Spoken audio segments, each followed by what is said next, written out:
Hello again, fellow audiophiles. I am WaveTheory, and that's right, I have launched a podcast. It's called Making Waves with WaveTheory, and you are about to watch the inaugural episode about equalization.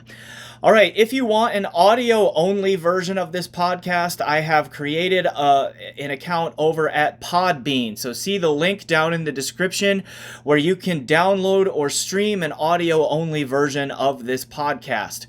I know that I need to create accounts and upload these to platforms such as Apple Podcasts and Spotify. I am working on that, so just give it some time, one step at a time here, but that will happen in the very near future as well.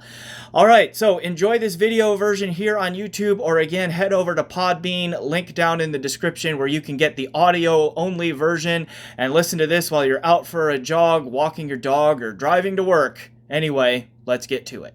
Welcome to Making Waves with WaveTheory, my new podcast about topics, controversies, and things of interest in our audio hobby. I am WaveTheory. You may know me from my audio gear reviewing YouTube channel, Reviews by WaveTheory, which you can see at youtube.com/@WaveTheorySound. Our topic in this first ever episode of Making Waves with WaveTheory is equalization. And joining me to discuss that topic is Mark from Super Reviews. Mark is a fellow reviewer of headphones, IEMs, and digital audio players. You can check out his YouTube channel at youtube.com/@superreview. So please join us as we discuss what equalization is, how you do it, and some more of our recommendations. So we'll do a little intro music and then we'll get into it.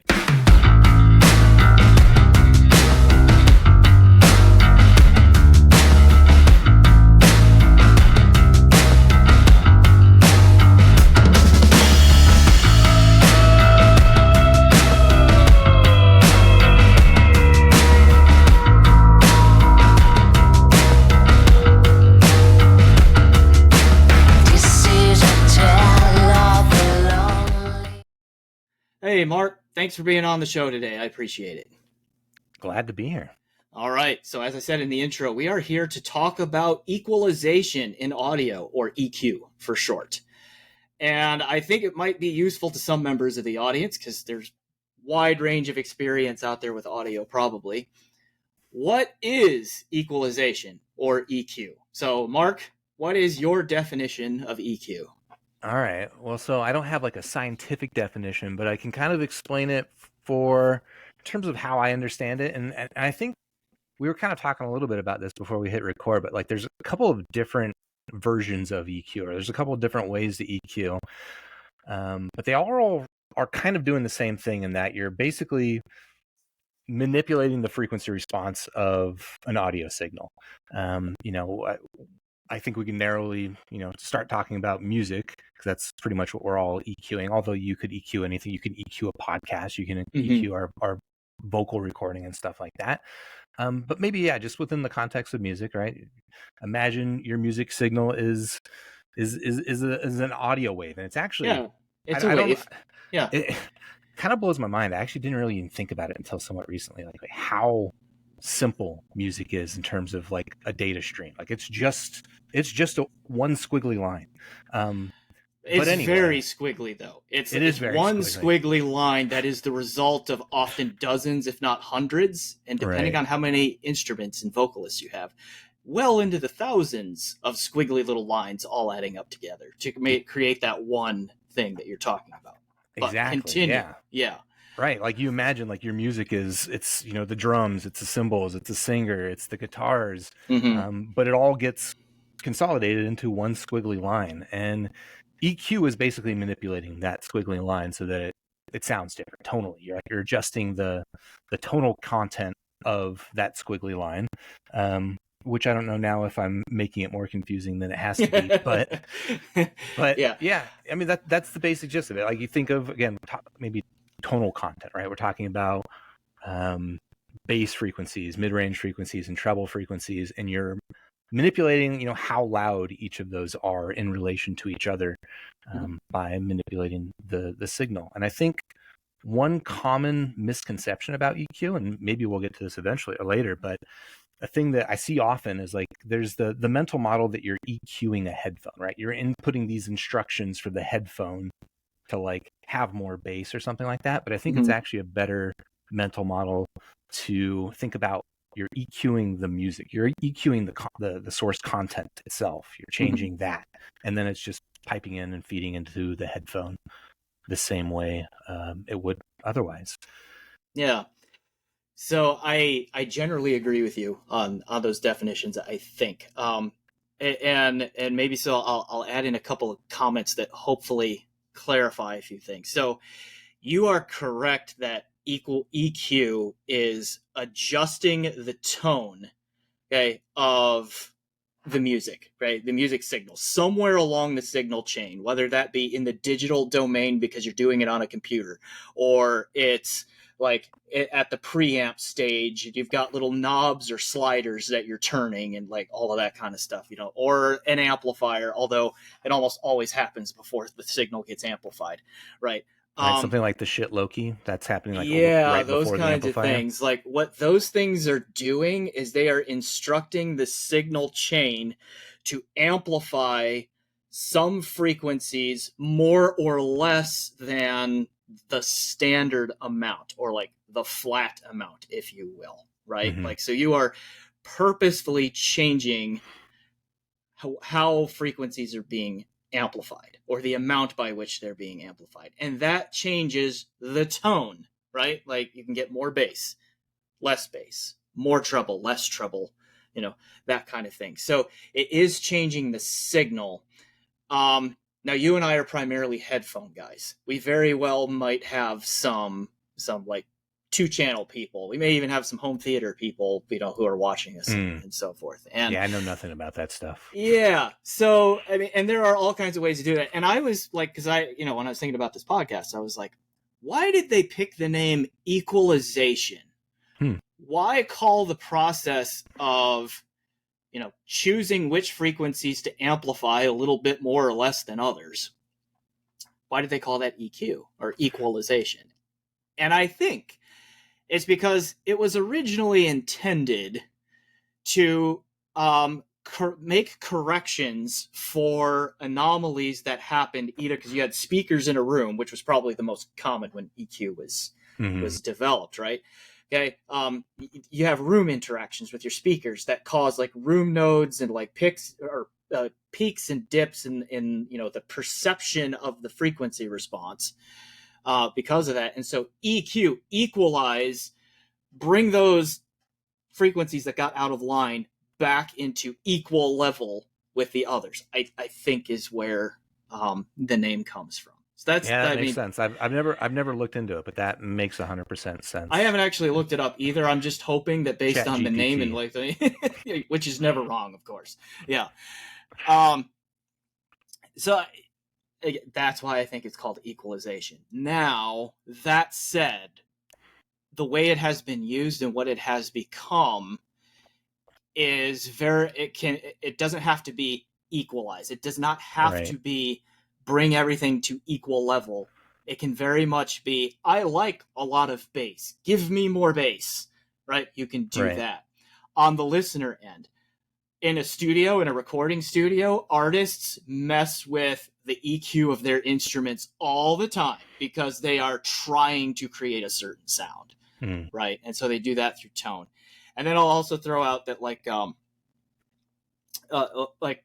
there's all kinds of like room correction EQ out there that I mentioned home theater, and I kind of like probably should have set the stage. I think generally you're like a pro EQ guy, right? Would that be fair to say? You're kind of an EQ fan? I think my stance would be that EQ is probably, of all the things that people are out there paying attention to try and make sound quality better, EQ is probably like the number one thing that could make their sound better. But it's hard to do. And to be honest, like as much as I am in favor of EQ, like I don't use it that much in my day-to-day life because it's a pain in the butt. It is, which we'll talk about here a little bit. But I was just thinking like another common application of EQ that I don't think we really talk about is like like I mentioned home theater. Like I have a home theater system in my family room. Like we watch shows and movies together a lot as a family all the time. And I use the auto EQ, like the Odyssey EQ that's built into my audio video receiver on there all the time, because without that, it sounds like crap in there. Right. With that multi-channel system. So like, I think it's interesting that you pointed out that, like, kind of going back to the name Equalization, because in that name it like almost has like the purpose of it baked into it, right? Which is bringing things level. And I guess maybe from there that kind of makes me think too that like source component, like let's ignore what you were talking about with the music artist using EQ to manipulate something. Let's say we've already got our completed file. This is the way the thing is supposed to sound, and then they've produced their art with their EQ, and now we're dealing with the product. Right. Yes, so exactly. You've got the file. You maybe you transcode it to PCM, and then it goes to a DAC, and that gets converted into an analog signal. Generally, that's a pretty well understood thing, how to do that while it's still neutral or still flat, right? Like there's no equalization needed most of the time when you're going through a standard DAC or even a standard amplifier, right? Most of the time they're not imparting tone on them. But once it gets to the transducer level, the headphone, the IM, or especially the speakers, when you're dealing with all kinds of room things, like even if the room or the speaker is completely flat, like you got to deal with the room. And so, the equalization, again, the kind of having the purpose of it is to make the room sound as neutral and flat as the rest of it. But to your point, like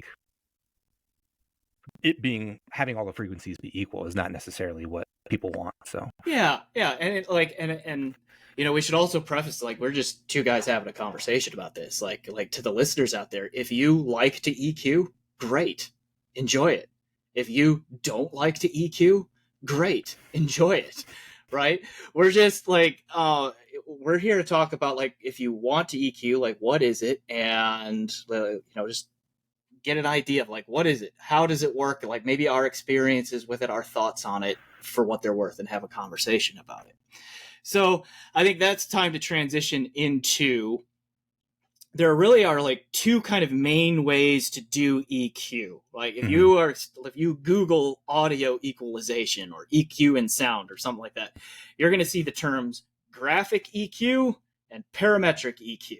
Okay, those are going to be the two big things that come up. So what are those? Go ahead.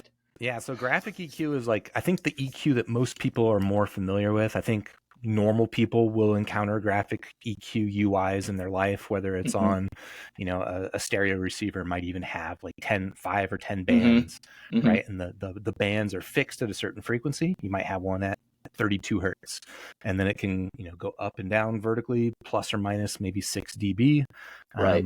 And so you might have between 5 or 10 of those, and that's kind of a traditional graphic UI. A dead giveaway is if you have a slider that's fixed, it can only go up and down. 100%. That's probably graphic EQ.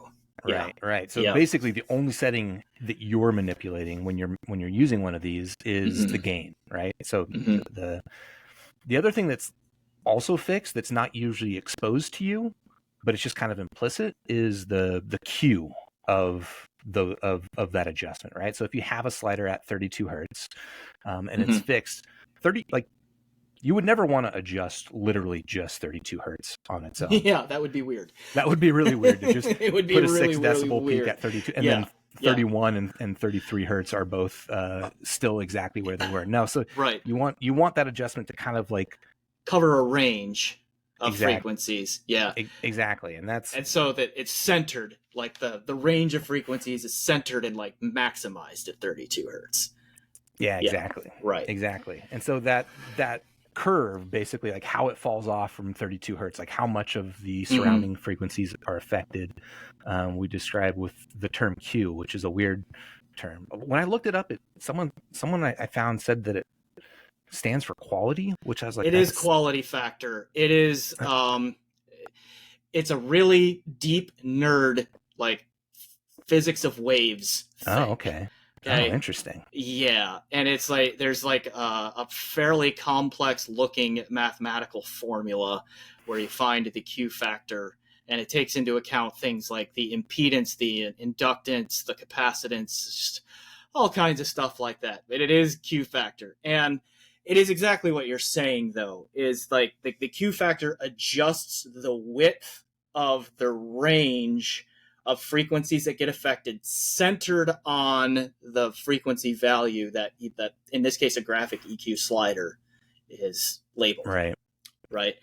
And I think it's the higher the number, the broader the Q factor. Is that correct? The opposite, actually. It's the opposite. Okay. The higher the number, the broader the range, right? So in other words, like higher number is more narrow. So the way that which is there unintuitive. I knew it's unintuitive. Yes, that didn't sound. Yes, you're right. Higher number, higher Q factor means narrower range of frequencies affected by, in this case, an EQ. Right. Yeah. And so you can kind of like make it a peak if you want to, or make it like a shelf kind of adjustment based on that Q factor. Right. Yeah. Maybe also a visual that might be helpful for people who aren't familiar with using EQ is, as we're talking about like frequencies and widths and going up and down, like just imagine a graph, right? Imagine a square grid where you've got frequencies along the x-axis going from 20 to 20,000 hertz, right? So that's like your wide axis, and then the vertical axis, y, would be decibels or loudness, right? So when we're talking about width, right? It's like we're starting at 32 hertz, and then you can imagine the width is like on the left or the right of 32 hertz, 0 hertz to, I don't know, 100 hertz. But so we were talking about graphic EQ. Yeah. So again, like you're only adjusting the loudness of those graphic EQ filters, and the frequency is fixed. They tell you what that is, and the Q factor is kind of implicit. I think they usually set them so that, like, if you were to raise, say you had 10 sliders, raise all the sliders equally, roughly the sound would basically just be the same sound but louder. Right. And so that's kind of how the Q factor is set. But a graphic EQ gives you no control over the Q factor. It's built in. Right. Yeah. Right. Yeah. And those are definitely better than nothing, having a graphic EQ. If, there's a correction or a preference change that you want to make to a headphone or a room, they can be super useful. Even like my car, right? I have bass and treble are my two bands, which are not very fine grained, but it is enough for me to say, like, the bass is rattling my windows. I don't need that. So I'll just turn down the bass a little bit. What do you mean you don't need that? Yeah. Right. I think that also, like, just that explanation, I think then serves like parametric EQ. Then gives you a lot more flexibility, because that generally gives you the ability to select the frequency, first of all, that is centered on the width of your Q factor bump, right? Yeah. And then it also allows you to adjust the Q factor. So you can narrow the peak of like the targeted EQ, or you can broaden it if you want. So parametric EQ is much, much more powerful. But you also, like, it requires more skill. Right? For sure. Because So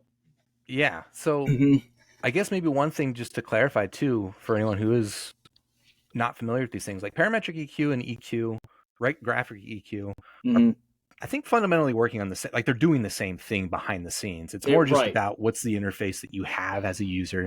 What are you dealing with? And like you were saying, with the parametric EQ, rather than the frequency being fixed and the Q factor being fixed, you set those things. So to your point, it's a little bit hard. Like there's a learning curve there, because you need to know what those mean, why you would change them. But it does become much more powerful, to the point that, like, I would be, if you gave me the option of having like a 10-band graphic EQ or like a 3-band parametric EQ, I would feel way more comfortable. Like I could do what I want with a 3-band parametric EQ. Like you can do damage with a 3-band parametric EQ, whereas a 10-band graphic EQ might be right, but they're also giving the frequency response of the headphone. Like here's a headphone I reviewed a couple months ago, the Sony XM6. It's got a 10-band graphic EQ built into it, which is nice. Like you can into the app. Like you control it through an app. Yeah, it's built in the app, and then it saves to the headphone, which is really cool. But if you look at the frequency response that you can measure, you can see, okay, well, there's a dip at 8 kilohertz. I don't know what it is off the top of my head, but let's just say for the sake of this example, there's a dip at 8 kilohertz, and then there's a EQ slider at, no, actually the dip is at 10 kilohertz. There's a peak at 10 kilohertz. Okay, sorry, I'm getting too specific. It's all right. Yeah. There's a peak at 10 kilohertz, and there's an EQ slider, graphic EQ, at 8 kilohertz, at 4 kilohertz, and 16 kilohertz. None at 10 kilohertz, which, if you have a parametric EQ, you can just say target exactly 10 kilohertz, make it this narrow or that wide. So 4, 8, and 16 sounds like they're using an octave scale. Yep. Yeah, that's pretty typical for their 10 bands. For a 10 band, yeah. Yeah. Okay. All right. Octave meaning doubling of frequency. If any new listeners are out there that don't understand that. Yeah. Okay. So I think that was hopefully helpful for the audience out there. Like if you are unfamiliar with what these terms are and why they have them, like this is what they are. Are you enjoying this content? Please help me keep it going. One way that you can do that is by becoming a member of my YouTube channel, Reviews by WaveTheory. Head on over to youtube.com/@WaveTheorySound and become a member today. You can enjoy benefits such as being able to talk to me on Discord and getting early access to my review videos and other video content there on YouTube. Check it out today.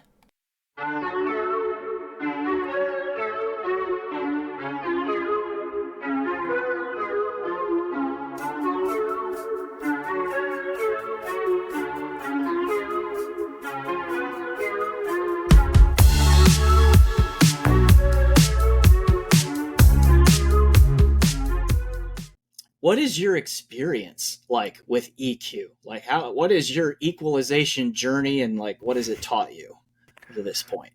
Okay. Well, I mean, if we go back to my youth, probably my first experience with EQ would be kind of something like I mentioned in a car. I remember my dad's stereo had like a 3-band slider of EQ, and then maybe, at some point you probably encountered some EQ presets that are built into maybe a music. I think my iPod had like jazz. Oh yeah. Country or a loudness sliders. Curve. That was a common one for a long time. The loudness curve. Yeah.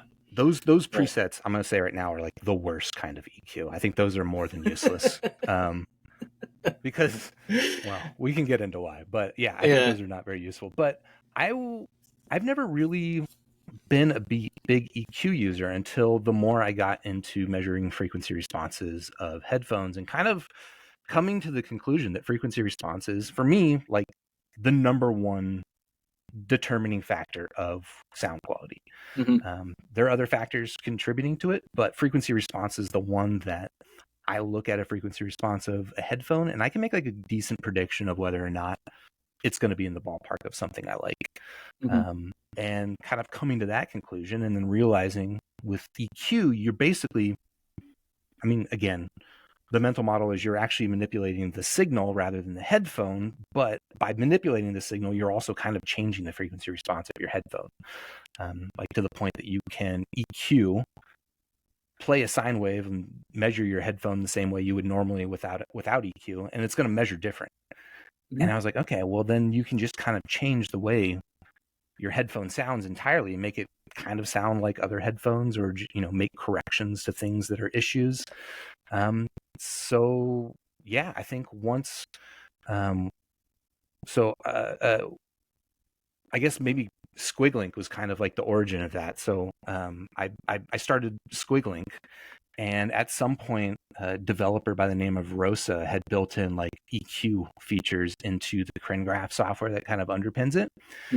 And this was probably the moment where I really started playing around with EQ, because you could visualize what was going on within Squiglink, right? Like pull up the frequency response of a headphone. You're wearing the Dan Clark E3, it looks like. I am, yes. Right? Very nice measuring headphone. You probably don't need to do anything to it with EQ. Not much. But you can pull it up. I don't EQ it. I just let it go. It's a great headphone. Yeah. In fact, I've got mine sitting right here. There you go.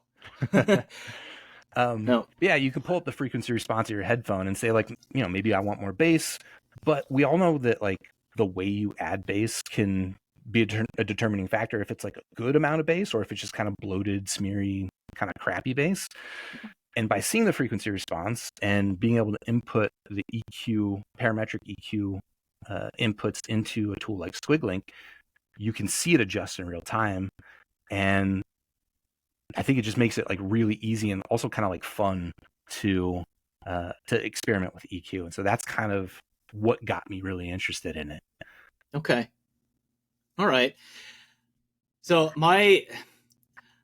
I am not necessarily anti-EQ, but it is often like the last resort for me on fixing a thing.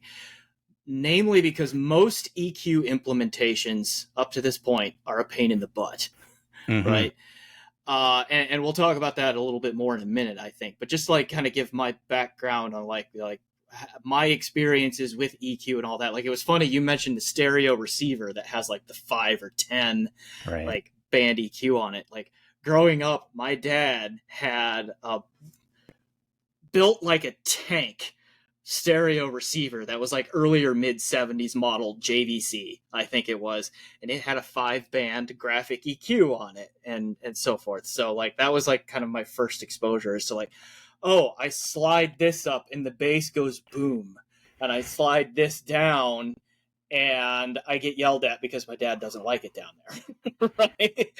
Right? Fair. Like, that's, so that was kind of like how I learned that. And then like I grew up in a pretty religious household, and like when I was about 10 years old, we were attending a small church, and no one knew how to run the sound system. And my dad knew how to, but he also was singing in the choir and all that. And so he looked at me and he's like, "You're going to learn how to do it." And I'm like 10 years old, right? Nice. And so immediately I'm in here, he kind of gives me a crash course on like, it looks like a lot of sliders and knobs and buttons and all of that, but really it's the same thing. I think that one was a 16 channel mixer. Like, it's the same thing 16 times, right? So just learn what all of these things do in the column, and then all of these other things do exactly the same thing, but for this mic and that mic and that mic, that kind of stuff.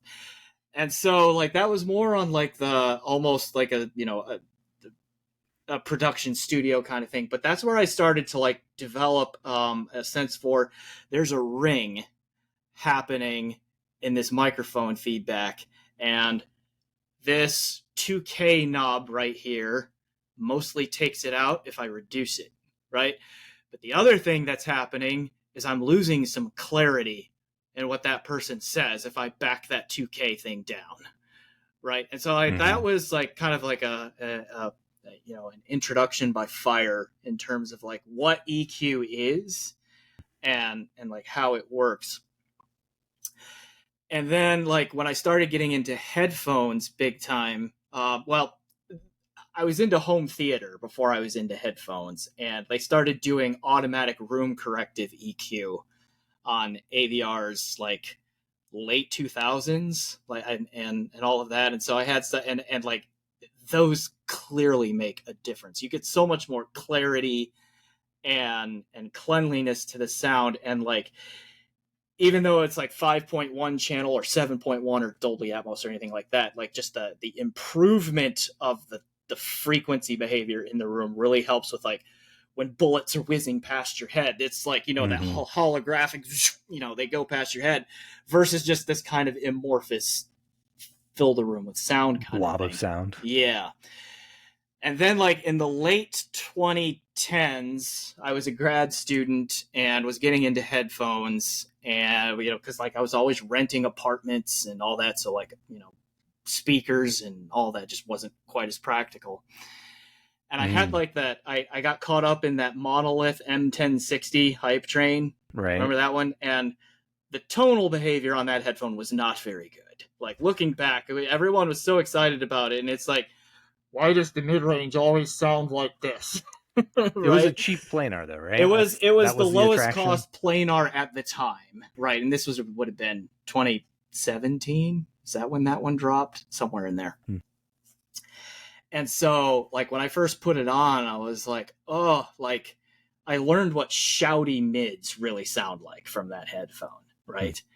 And so I was like, I got it, I spent too much money on this to, like, not enjoy it. Let's try and figure out how to fix it. So I started working with Equalizer APO, Okay. the Windows program, and then the Piece GUI that went with it, and that actually like helped a lot. Like that made the M1060 really bring the 1K down a lot on that headphone and so forth. That really made that headphone a lot more enjoyable.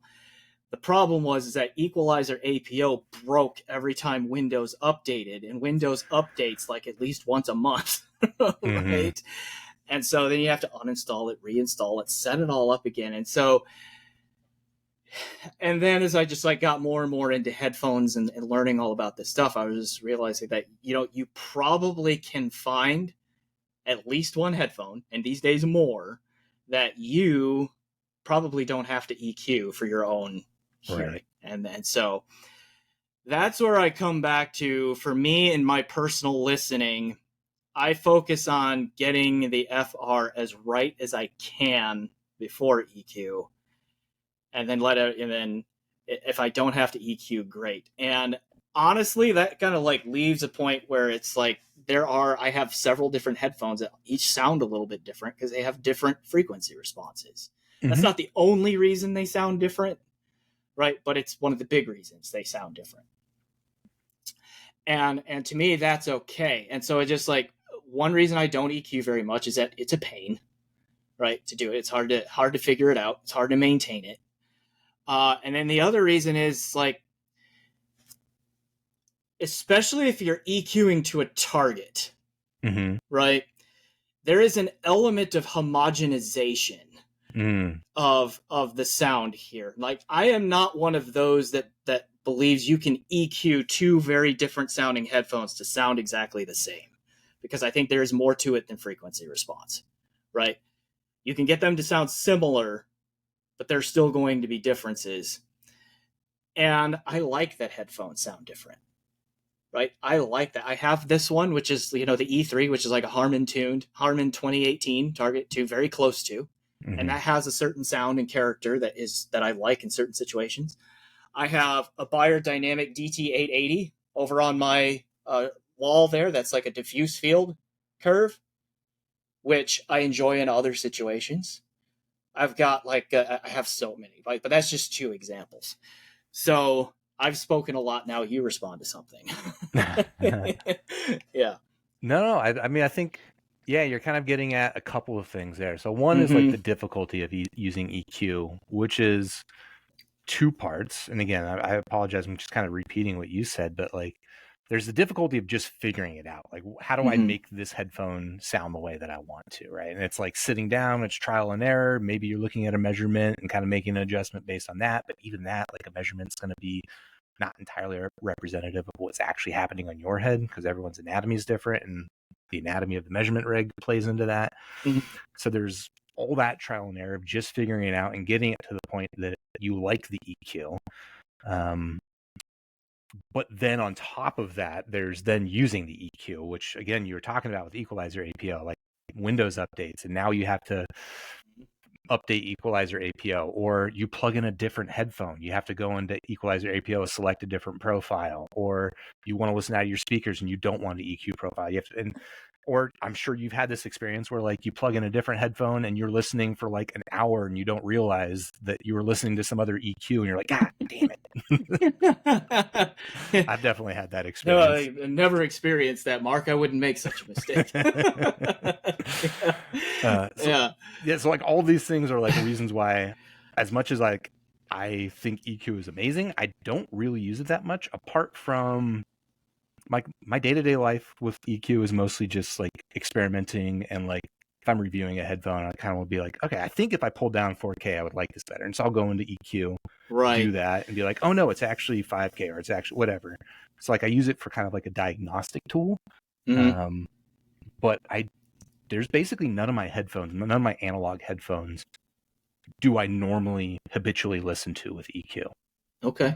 Because I agree with you. Like there's enough headphones out there that you can find one that hits your preferences.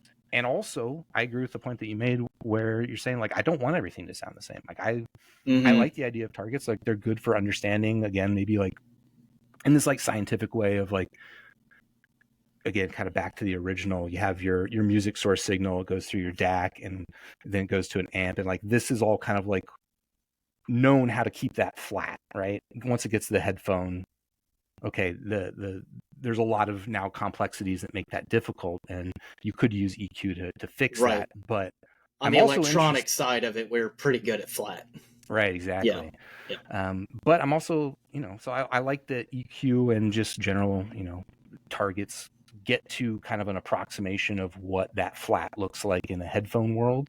Mm-hmm. But also, I don't need everything to sound that way. Like some of my favorite IMs, I did a video about a year and a half ago talking about like my 5 favorite IMs, and like they don't all have the same sound signature. Like I like the Symphonia Meteor, and I like the Moondrop Critical Dusk, which is just like completely different sound signatures, and I pull them out when I want that sound signature. I don't pull it out and like apply an EQ to make it sound exactly like the other headphone.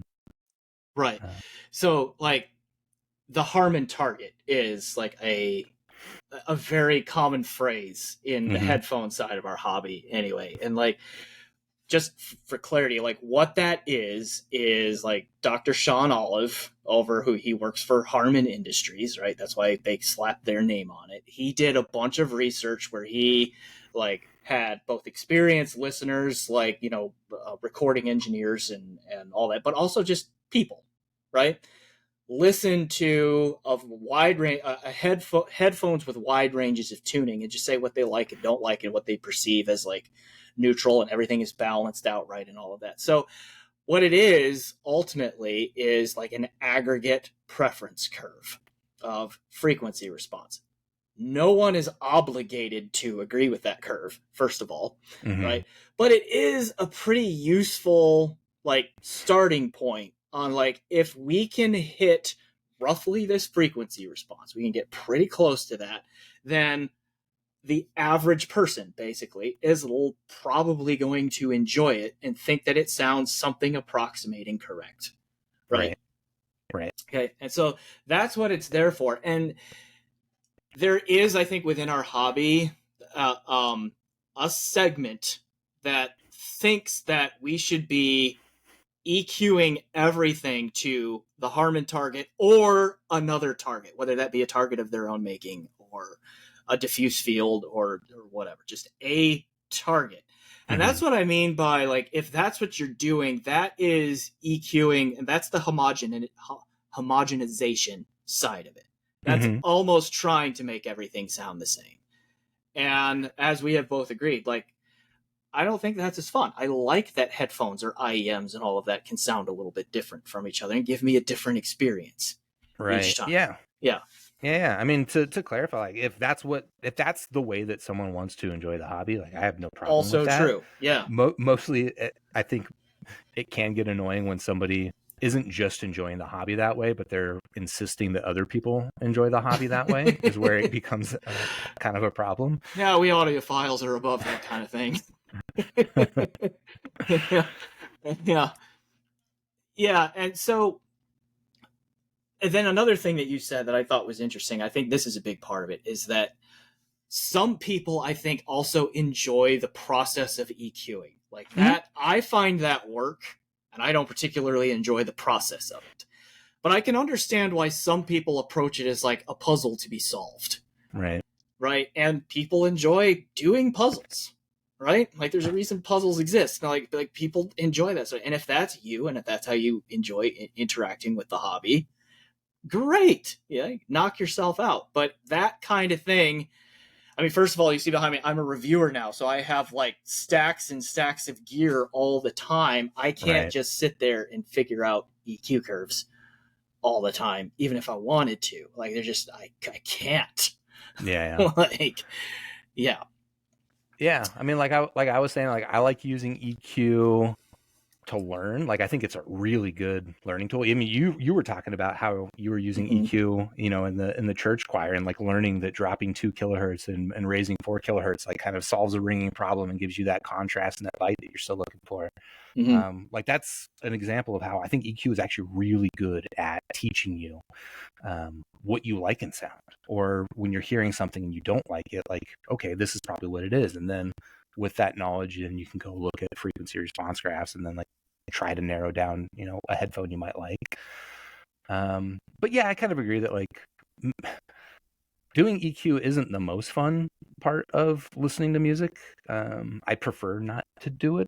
I don't know. I felt like I was thinking about something else too. You're saying like some people enjoy the process of it. I enjoy the exploratory, that part of it. But I guess there's the other angle too, that like for some people, and you know, you pointed out your reviewer, you got a bunch of gear. I'm the same way, right? Mm-hmm. Like a lot of people are not in that position, and rather than it being a thing the way that I want to enjoy the hobby, maybe it's just kind of the way that you kind of need to enjoy the hobby because you got what you got. You don't have money to buy another headphone for maybe another 6 months or something. Maybe you're saving up. And in the interim, how do you deal with it? Well, you can play around with the EQ and you can make things sound pretty stinking good with it. Did you know that you could buy commercial-free access to my review videos on YouTube through Patreon? That's right. For $5 a piece, you can enjoy commercial-free access to my reviews of audio gear that goes up early before the public gets it on YouTube, and again, is commercial-free for only $5. Head over to patreon.com/wavetheory1 for more details.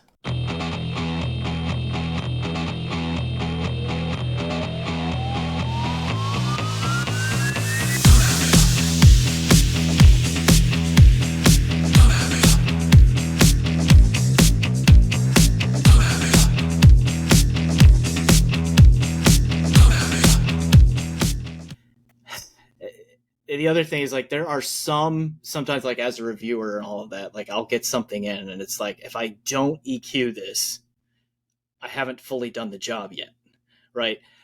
An example that comes to mind is like most of Audio's line, right? Audio as a headphone maker has leaned into equalization more than any other headphone maker that I can think of, right? Because they've got that whole Reveal EQ software suite and all of that kind of stuff. And like when I spoke to Mark Cohen, I don't know if he's the CEO over there or like what his position is, but he's important over at Audio. And I remember talking to him like, what are you doing with this Reveal EQ? Like what is it? And he was saying that like their headphones as they are tuned out of the box or coming from the factories, how they think they should sound. Like that's what they want them to sound like. I usually don't agree. Like I mean, they're just too mid forward often for my ears, and like everything starts to get like that shouty, honky, hollow kind of timbre to it. But that's their take on what it should sound like, which is fine, right? But then their Reveal EQ is like as I understand it, and it's been a while since we had this conversation, just like they are doing like EQ presets in that, just like say if a mixer or a master, an audio pro is using their LCDX, for example, in one studio, but they kind of want to hear what it was like at the studio, a different studio where it was recorded, they can use that EQ preset. And then that'll like bring that out. So they're intentionally changing the sound that way. Now, interesting. Most of their headphones have sounded better to me with one of their Reveal EQ plugins, than they do without. And again, just like out of the box, most of them are not tuned for my ears. Oh, interesting. But yeah, but that almost... to me just like, so that's like I have heard EQ really make positive differences. I've also heard it really mess things up. I would say there's basically no headphone or speaker. Well, I guess I don't want to speak for speakers. No headphone that, in my opinion, you couldn't make better with EQ, or also much more easily make much worse. It is a lot easier to make things sound worse with EQ, but yeah, I do think that pretty much any headphone I have, I like. HD600 is probably my favorite over-ear headphone. I could make it sound better with EQ, but I don't need to. Okay. Yeah.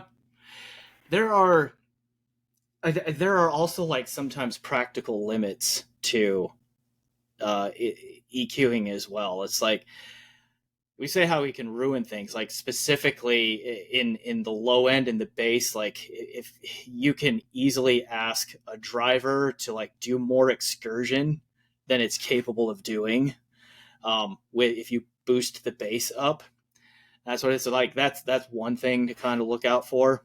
Mm-hmm. Like, and I'll also say, like,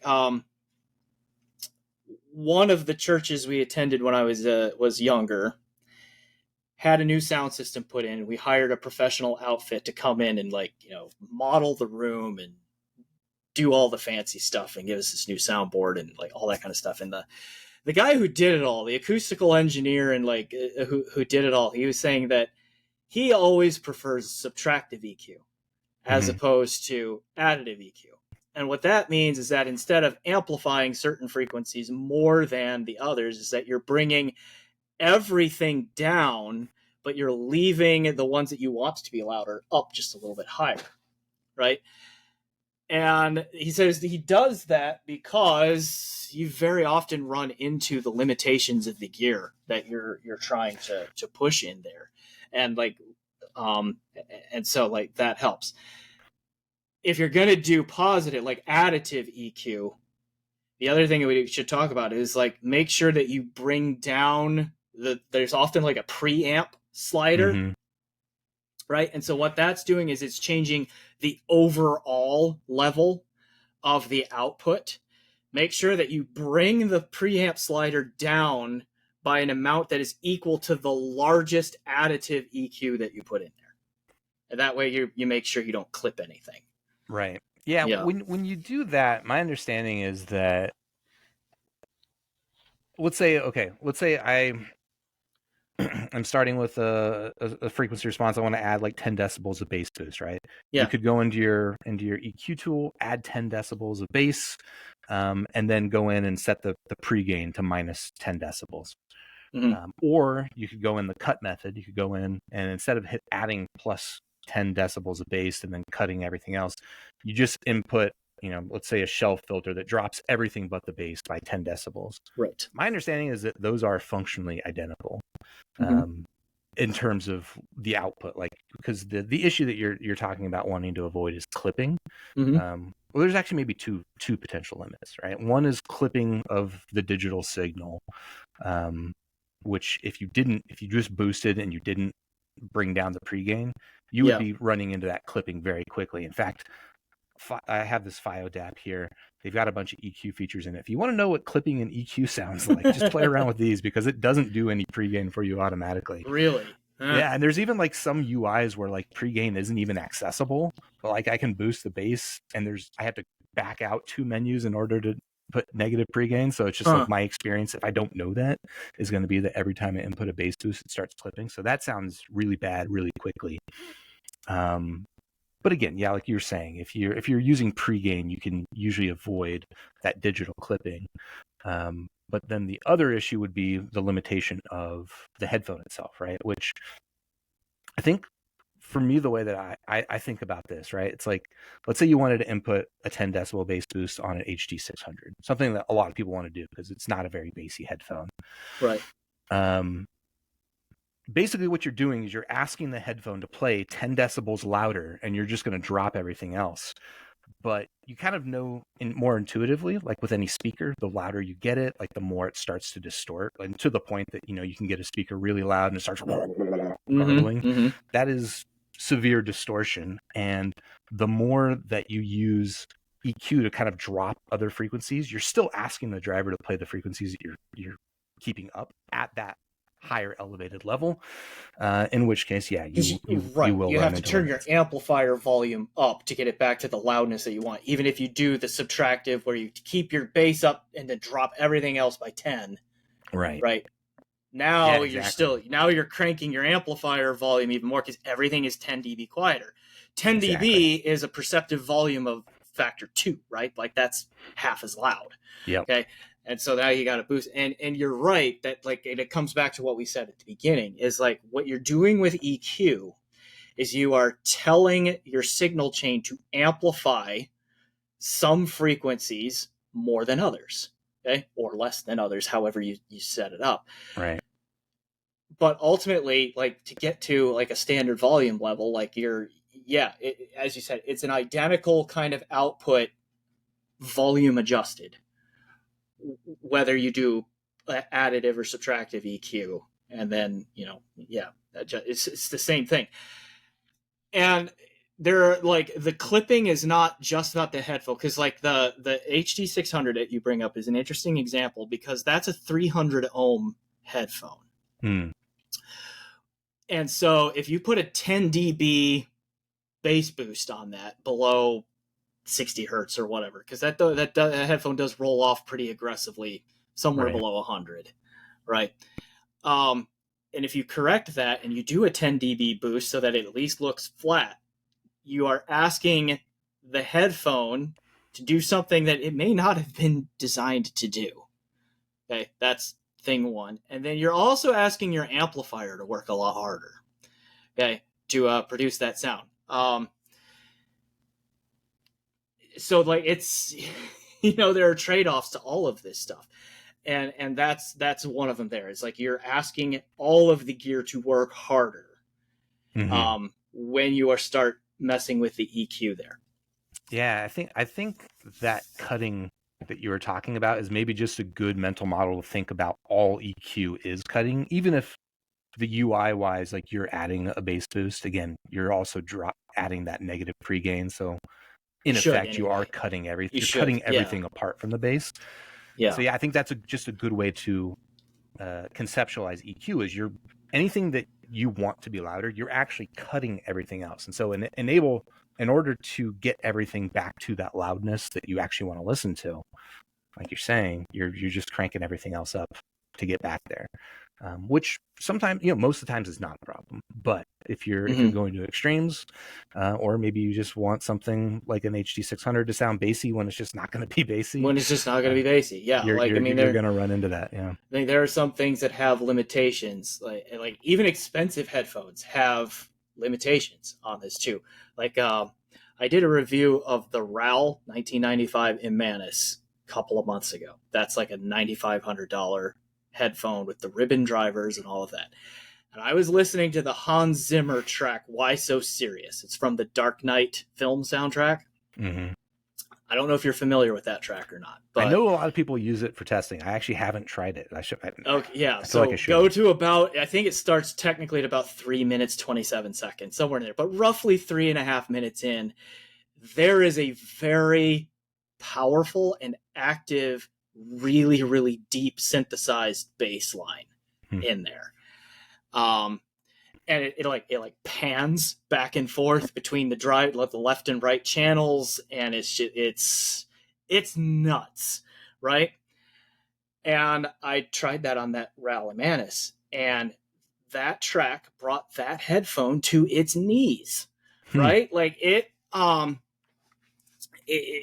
distorted a lot. Like, I have planars that are cheaper that handle the bass on that track with a lot less distortion than the Imanis did, and so forth. And that started a war on, like, me saying that started a war on head-fi, right? And like, Alexander from RAL eventually came on there, and he's like, yeah, that kind of deep sub bass is really not the Imanis' cup of tea. And I was like, please end the war. It didn't, but but please do. But the point that I want to make here is, like, even that $9,500 headphone, if you want to try to put a bass boost on that, probably not a good idea, right? Now, this can make it sound like I don't think the Imanis is like a good headphone. That's not the case. It is probably one of the best top 5 overall headphones on Earth right now, right? It's amazing.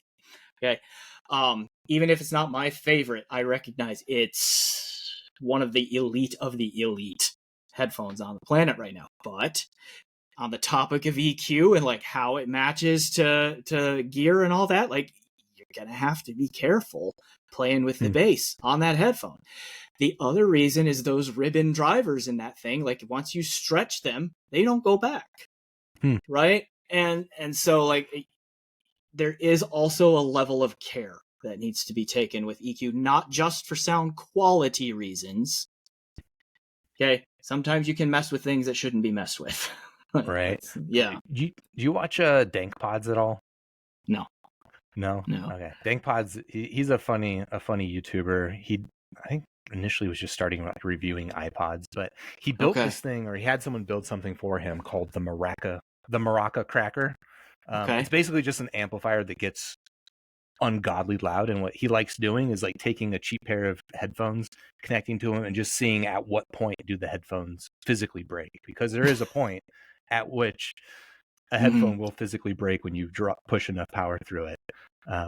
And again, when you're using EQ and you're cutting things, you're now having to put more power in there to get that same volume level that you're listening to, and you might run into, I guess you probably have to listen a lot louder than I listen in order to break a headphone by using EQ. But I guess it is certainly possible. Right. Which, I mean, that's true too. Is like a lot of these things can go well beyond like the hearing, all that. Like, I had a friend who worked at Best Buy when we were teenagers and all that. And he said that somebody returned like a JBL subwoofer saying it wasn't working, but they got it working and all that. And they're like, well, this model is damaged out.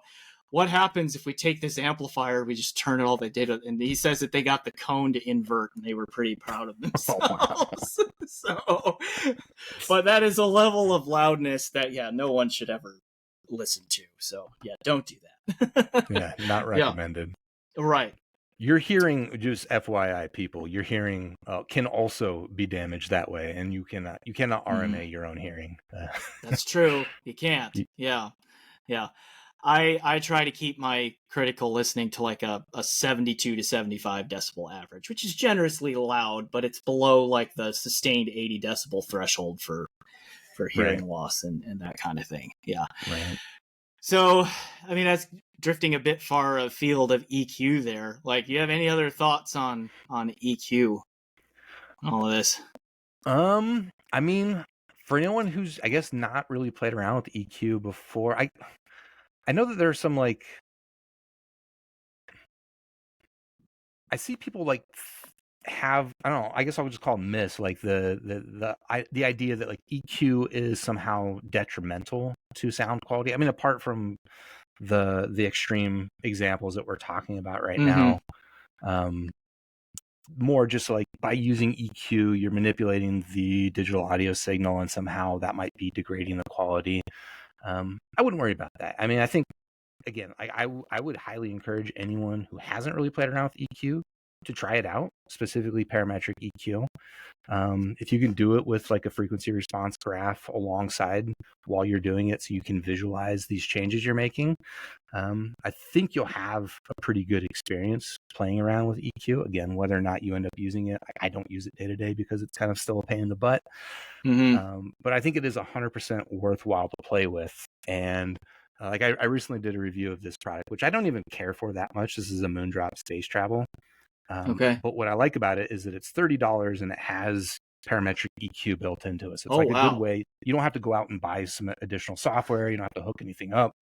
That's amazing. Install the app and play around with PEQ and kind of get a good sense for what it can do. Yeah. And maybe what it can't. So I actually have just recently come across like probably the easiest to use implementation of a pretty advanced EQ that I've ever worked with before. I just finished my review of the Luxon X9.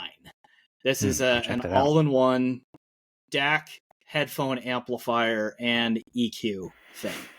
Okay, if you're Googling it right now, it's Luxon, Luxsin, and then Google corrected me. Okay. All right. And like this podcast is going to drop after that review goes public. So I can say this now without any spoilers, unless you just go around telling people what I'm about to say. The EQ implementation on this thing is fantastic. The way that EQ is done, I think, on it kind of sets a new standard. The way that it works here is like they have the device connects like to your Wi-Fi, or I think is there an Ethernet port on it? I don't remember, but it at least connects to Wi-Fi, and that gives it access to a huge database that they have set up somewhere that has like frequency response measurements of a bunch of headphones, and then also like EQ profiles to change their measured performance of those headphones to like the Harman 2018 target, or there's like half a dozen other potential targets for most headphones that are like programmed into this. And then they have this app, like iPhone or iOS and Android app that you can download and interact with and all of that. And within that app, you also have the ability, they give you a 10-band parametric EQ in there. So they give you this starting point of, hey, here is the, like one example I used was the Dan Clark Noir XO, okay, the Noir X Open. One of Dan's most oddly tuned headphones so far. But that's another matter. And like that headphone is like below the Harman target at 500 hertz by a few dB, and it's well above it by a few dB at like 2.2 kilohertz and all that. And so this equalizer preset on the Luxon X9 brings those two things back into line with the Harman target. And then you have the ability to go in and make fine-tune adjustments for your own hearing from there, like within the app and so forth. And then you can save that preset. And every time you plug in the Noir XO or whatever headphone you want, you can just pull that preset up and you go. It's the easiest to use EQ I have come across so far. And I hope that like that is how EQ is done more often than not going forward, because I think that's a really slick way to do it. For lack of better term, it's like a 2025 way of doing it, right? Mm-hmm. The problem is that the DAC and the amp and that thing, like, the DAC is mediocre and the amp sucks. And unfortunately, like, if you remember the early THX amps, the Drop 789 and like that SMSL SP200 and like those kinds of things, you remember like how thin and harsh and brittle those things sounded? Like, I don't, but that's okay. Yeah, okay. That was my experience of like, it's like, yeah. I'm listening to this, I'm like, why did they put a THX amp from 2017 in here, right? It's not a THX amp, but it's like an op amp, I'm guessing high feedback op amp based amplifier that does kind of the same thing and all that. But the EQ on it is wonderful. And like, if I were to be a person who uses EQ a lot, that's probably the way I would do it. Right? Yeah.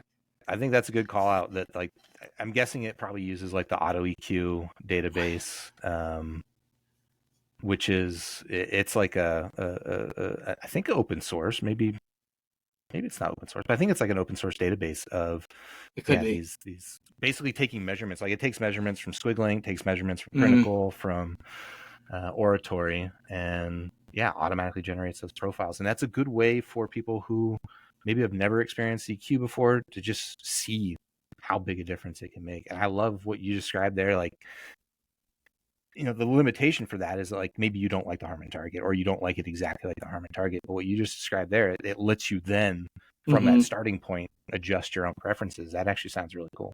Yeah, it is. Like that part of it is great. And I hope that we get an X10 or an X9 Mark II or like, whatever it is down the road where they fix that amplifier in particular, because I was just like, oh boy, this thing, that part of it was rough, unfortunately.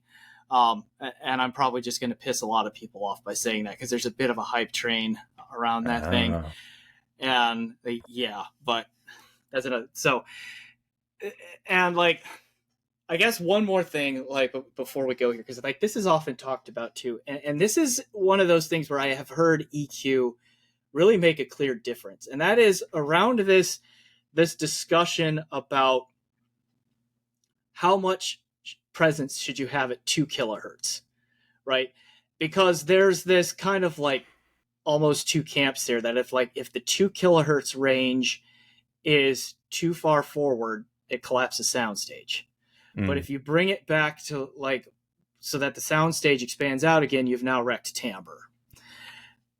And this is one of those things where it's like, if you can set a parametric EQ at 2 kilohertz, or just get a graphic EQ that has a slider at 2 kilohertz, you can kind of hear this happen. Mm-hmm. actually. Like on a lot of headphones, like you can, and like listen to like a symphony, because like that's where like soundstage kind of stuff like really shows up. So put Beethoven's Fifth on or something like that, and then start sliding that 2 kilohertz up and down, and just see where like is there a balance for you? Like, do you hear the soundstage kind of collapse and like the center image get pushed towards you? Then that 2K is probably too high for you. But then if you pull it back and like now all of a sudden all of the instruments sound thin and unnatural, then it's probably too low for you. Right. So that's a thing that I have noticed too. Yeah. No, that's interesting. I don't listen to symphony music, so I don't know intuitively what dropping 2 kilohertz would sound like to me. But I think of Okay. like 1 kilohertz and 2 kilohertz are both kind of like almost like inflection points in terms of like how much contrast is in the music, right? And so like if you have more 2 kilohertz, you're having a less contrasty sound that could contribute to maybe a more narrow, more forward sound signature. Also kind of like a almost like a softness. I think of it more for me when I'm playing around with it, I'm always listening to vocals. So like hearing the effect that 2 kilohertz has on vocals, like it can be kind of nice to have it be a little bit forward, but then you start to reduce that contrast and you lose a bit of definition. Whereas even it's interesting, like counterintuitively, you pull back 2 kilohertz, then you get a little bit of like almost like a hardness in the vocal. At least that was my experience. I was playing around with this headphone again. This has a band at 2 kilohertz, and I was like, oh, I think I like 2 kilohertz. I push it forward. I was like, oh, Right. actually, This discussion really comes up around like the Sennheiser HD 800, right? Because it's got a little bit of a dip at 2K, but it's also this really wide sound staging presentation. And right. there's just kind of like discussion about like, well, is that dip at 2 kilohertz like why the soundstage is so wide? It's not the only reason, right? Like soundstage is also affected by like distance from driver to ear and like the angle that the plane of the driver makes with the plane of the ear and that sort of thing. But it's also not entirely unrelated to the relative frequency response in there as well. Right. A lot of Hyphaman headphones also have a similar 2 kilohertz dip, and they're They are also massive headphones that people will stagers consistently typically. describe as stagey. Yeah. Yeah, yeah. And then of course there's more to it like that. Like we could get into like what role does resolution play in all of this, because it's like with 2 kilohertz or like one anything from like 1 to 3 kilohertz up, and you can kind of change the clarity in there, but then also like how quickly the driver responds to new information in there also plays a role in the clarity. So even though it's like the level is lower, you're not missing anything if the driver is fast enough, right? Like all that kind of stuff. Like it gets very complicated very quickly. Like, I mean, we've said it already. Like, I'm not one of those that frequency response is it, right? Like that's all that matters. Like, no, that's too reductionist, I think.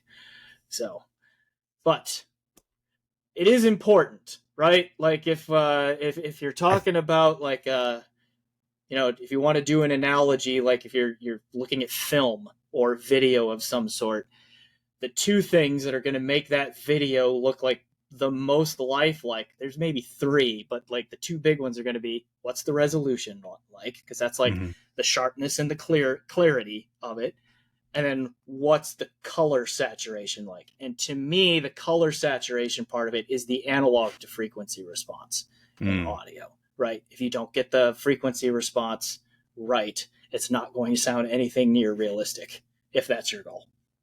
It's Right. usually my goal. Yeah. Yeah. I mean, I like to think of frequency response as like, for me, the most important thing, because it's the one thing that I know how to measure, that I can also manipulate, that I know can also then change the sound. Any of the other attributes, I'm certainly open to those being more influential than maybe I give them credit for, but because I just don't have the ability to manipulate them myself, or I'm not building headphones, like I don't know what people will get interested in, like what kind of driver coding or kind of metal coding is on a dynamic driver. Maybe it has, I'm sure it has some impact on the sound. I don't know, because it's not a thing I can manipulate, and you're kind of just like up to the believing, the marketing behind it in order to make sense of it. So I guess that's just why I'm saying that the frequency response really is like, again, you can play around with it for yourself and see the difference that it makes, and that makes it super powerful.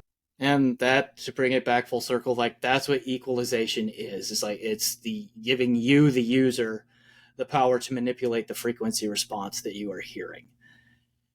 And then, yeah, everything after that we talked about is just like, okay, what do you do with that? And it all comes down to like, do you enjoy what you're doing? Are you having fun listening to music? And keep doing what you're doing, right? That's what matters. 100%. All right. Well, Mark, interesting conversation. Thanks for coming on. Really appreciate the invite. This was a lot of fun. All right. And to everyone else out there, I'm hoping to make this a regular podcast thing and have like a bunch of different guests throughout the time. So we'll probably have Mark back on at some point if he's willing, talking about different topics. All right. So thanks again, Mark, for being on. Thanks to all of you for listening. And we'll see you in the next episode. Enjoy the music. The intro music and out-of-commercial music clips that you heard in this episode are by Mia Edenberg and Benjamin Shielden. Visit their website, which is linked to down in the description or the show notes, to learn more about their music.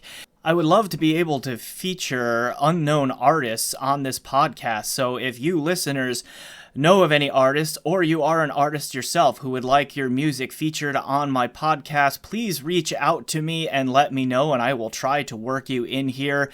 Let's make this a space where new artists can also be recognized in our community. So to conclude this podcast, I have a special treat for you. Mia and Benjamin have an upcoming album entitled Tapehead that will be available only on reel-to-reel tape. The tape will be produced by French company Analog Audio Design. So I have a track for you in its entirety from their upcoming album, which will release on November 4th, 2025. This will be the only digital platform to hear this song. So this track is called Prompt Yourself. And so I will leave you with my customary adieu here and say enjoy the music, quite literally this time, because I have a song for you. So let's check out Prompt Yourself by Mia Edenberg and Benjamin Shielden.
first time my name was used. It was a beauty I knew. Sound in the violet room with some people I lived through.